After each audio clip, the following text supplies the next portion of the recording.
Hello everyone, I'm Vijaya. Today we are going to discuss about the structure of assessment scheme. The assessment structure for classes 9th and 10th comprises two mandatory components.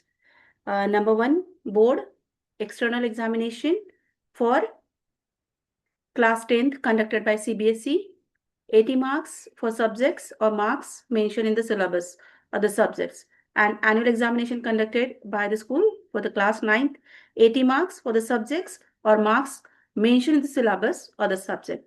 Point number B, internal assessment, 20 marks for the major subjects of marks mentioned in the syllabus or the subjects, conducted by the schools for the classes 9th and 10th both. The final result of the student shall be determined by combining performance in both the external examination and the internal assessment. Students are required to appear in and complete both the components of assessment. To be declared successful in a subject, a student must secure a minimum of 33% marks separately in external and internal assessments, calculated on the combined total of internal assessment and external examination marks as per the prescribed scheme. So this is the most important point, that students, you are going to secure separately 33% for the written and 33% for the internal marks. Earlier, what was the criteria? Both internal and external, 33% marks were there. But right now, the criteria has been changed and it is 33% separately for internal and 33% separately for a written examination. So keep in mind, this is the important point for you. Subject assist entirely through internal assessment shall follow the specific guidelines notified separately along with their curriculum. Now, what kind of nature of question paper? In alignment with the board's shift towards competency-based and the learning outcomes-oriented assessment, board examination question papers are designed to assess application, analysis, and evaluation. Presently, approximately 50% of the questions are competency focused, such as case-based, source-based, integrated, data interpretation, situational, and application-oriented. Remaining items include select responses, that is MCQs, and constructed response, that is short and long answer questions. This structure may be reviewed periodically. So these are also the important things, that 50% competency based question paper will be there. The papers incorporate real life context, diagrams, passages, etc. to promote higher order thinking skills and problem solving abilities. They are structured into sections. For example, section A for objective or else MCQs, B and C for short answers, D for long answers, E for case studies in certain subjects, with internal choices provided where appropriate to ensure fairness and flexibility. So it has been mentioned over here that in few question papers there will be 5 sections, A, B, C, D, E, and section A is basically for objective and MCQs, and section B and C for short answers, and D is for long answers. And in few subjects, the case-based studies questions are also there. Next is sample question papers and the marking schemes are released in advance.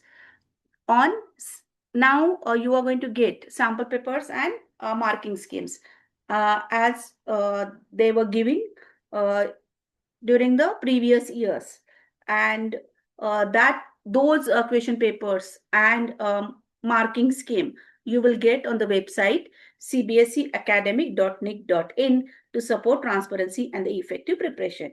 If you will be having sample papers and the marking scheme, then you will get an idea how to study for that particular subjects. And the website is cbseacademic.nic.in. There you will get all those question papers and marking scheme. Overall, the examination design reflects a balanced, skill-oriented approach aligned with competencies.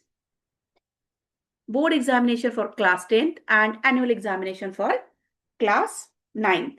Remember, for 10th standard, it is board examination And for class 9th, it is annual examination. The board examination in each subject will cover entire syllabus of class 10th. Grades corresponding to the marks shall be on the basis of 9 points grading system. Grades will be awarded in each scholastic subject.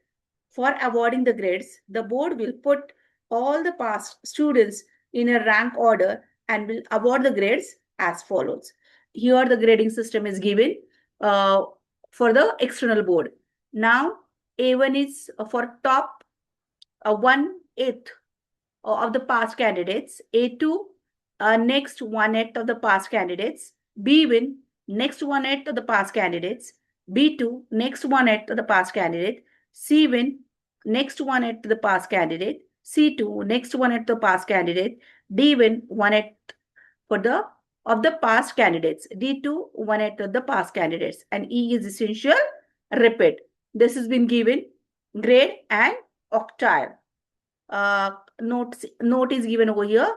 Minor variations in proportion of candidates to adjust ties will be made. In case of a tie, all the students getting the same score will get the same grade.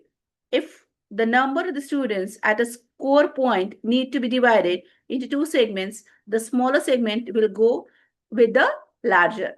Method of grading will be used in subjects where the number of candidates who have passed is more than 500. In respect to the subjects where total number of the candidates passing a subject is less than 500, the grading would be adopted on the pattern of grading and distribution in other similar subjects. Now let us check for grade 9th. The assessment scheme will be similar to the class 10th board examination. However, the grading in class will be as follows. It is different. As a class 9th school-based exam is there, grading scale for scholastic areas, class 9, school will award grades as per the following grading scale. Marks 91 to 100 A1, 81 to 90 A2, 71 to 80 B1, 61 to 70 B2, 51 to 60 C1, 41 to 50 C2, and 33 to 40 D. Absolute grading in class 9th is used in keeping view the number of the students appearing for any particular school as against positional grading used for class 10th. Now, let us talk about the internal assessment. The year-end examination shall be supplemented by a robust system in internal assessment, that is IA, designed in alignment with the learning standards articulated in NC FSC 2023. Internal assessment shall assess students in diverse ways at different points of time and across broad range of curricular objectives with explicit focus on the development of competencies rather than rote memorization. Remember this. Here they are going to check your competency rather than rote memorization. It shall provide multiple opportunities for the learners to demonstrate attainment of identified competencies and the best performance of the student across the prescribed internal assessment components shall be considered while awarding the final internal assessment credit in accordance with the specified weightage norms. Now let us see internal assessment. Internal assessments serve as dual purpose. First purpose is to provide a comprehensive picture of learners' progress towards curricular aims, goals, and competencies. And B point, to inform classroom instruction, enabling timely remediation, enrich and differentiated support. Assessment shall be conducted as for and of learning and shall promote reflecting self-regulation and continuous improvement. All internal assessment tools shall explicitly map to identified competencies and learning outcomes. Now, first internal assessment is periodic assessment, that is 25% of overall weightage for internal assessment. Periodic assessment shall assess learning progress at regular intervals and provide structured feedback to both teachers and learners.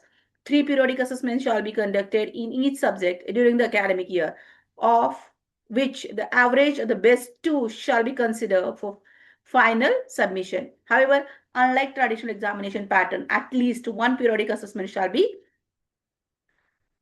competency based and application oriented case analysis, data interpretation, problem-solving tasks, open-ended questions, or interdisciplinary context. Periodic assessment shall evaluate conceptual understanding, application, reasoning, and analytical abilities. Include higher order thinking skills consistent with stage appropriate competencies. Be followed by structured feedback and documented remedial measures where required. Multiple assessment, that is MA, weightage is 25% of overall weightage for the internal assessment. Multiple assessment shall provide opportunity to evaluate diverse aspects of learning through varied modes such as observation, oral presentations, discussion, quizzes, experiments, projects, uh, field work, collaborative task, concept mapping, and reflective exercises.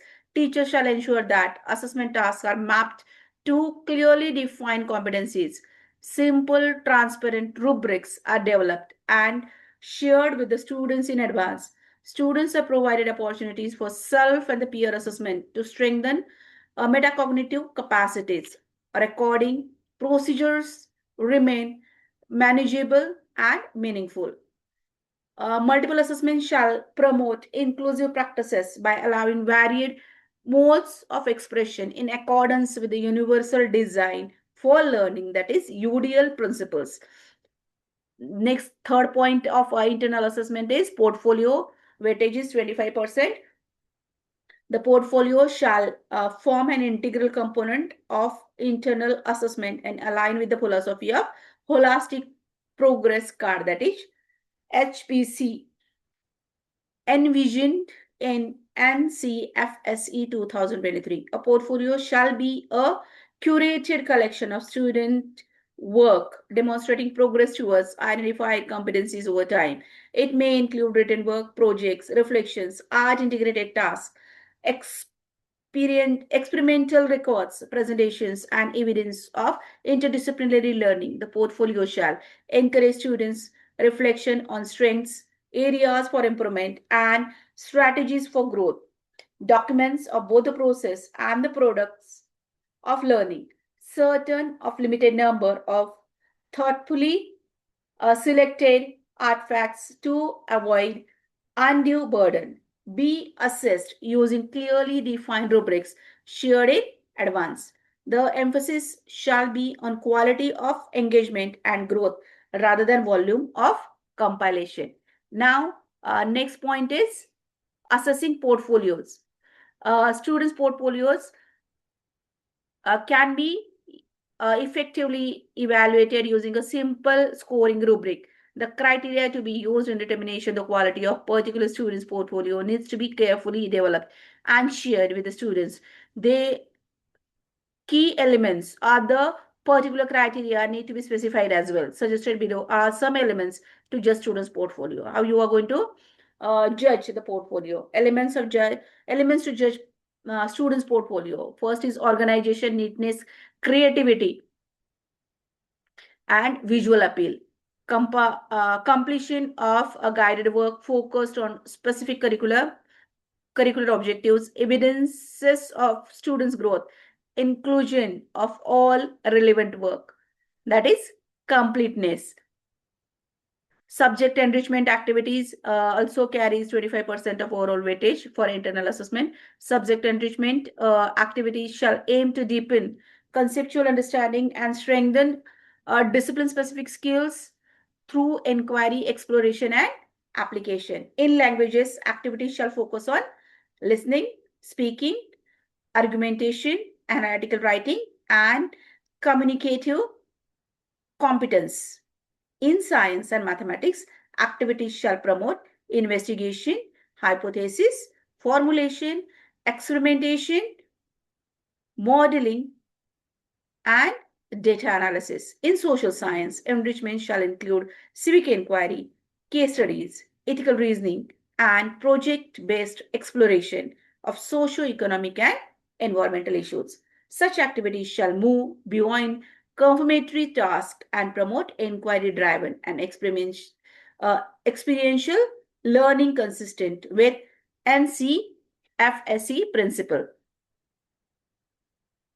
Inclusive and ethical assessment practices. All internal assessments shall adhere to principles of fairness, inclusivity, and equity. Necessary accommodation shall be provided to students with special educational needs in accordance with the applicable guidelines. Assessment shall respect student dignity and confidentiality and promote a supportive learning environment. This is all about the assessment criteria. Thank you. Share, like, and subscribe my YouTube channel. Keep updating yourself.